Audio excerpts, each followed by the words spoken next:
This is Huck Norris tubeless tyre protection, and in answer to everyone's first question about it, yes, it does work. I've been running this strip in the back of a hardtail with the tyre at quite a low pressure for the past 6 months, and it's showing plenty of signs of use. The way it works is that this sits inside your tyre, slightly above the rim, and gives a bit of cushioning between the rim and the tyre. That way, if you hit something like a big rock or a water bar, the foam will compress, the tyre and the rim will decelerate relative to each other, and if they do come into contact, the rim might slice through the foam, but they won't be going fast enough to really do any damage. In the worst cases, it actually makes a little hole that you can put your finger through.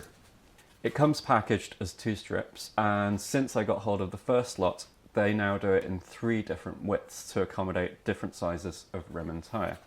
This is the medium width stuff. So you get a couple of strips zip tied together, and the labelling is also a fender should you need one of those.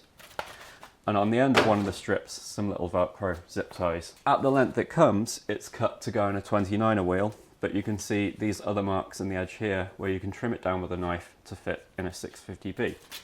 And then these other slots in the end, you simply take the Velcro, secure it together as a loop, and then insert it into your tyre.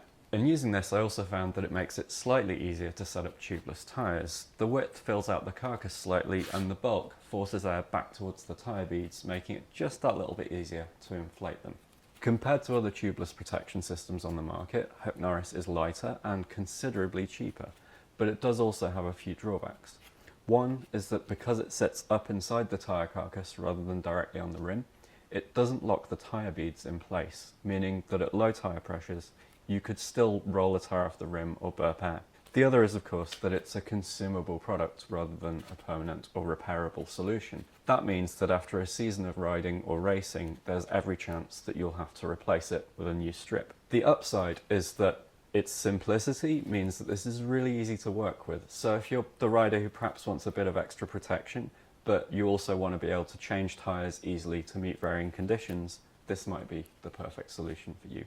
The weight this adds per wheel is around 75 to 85 grams, depending on the width you use and the size of wheel you're putting it in. I didn't notice that during the test at all, but even if I had, it would still be worth it for the peace of mind it brought me along with the lack of punctures.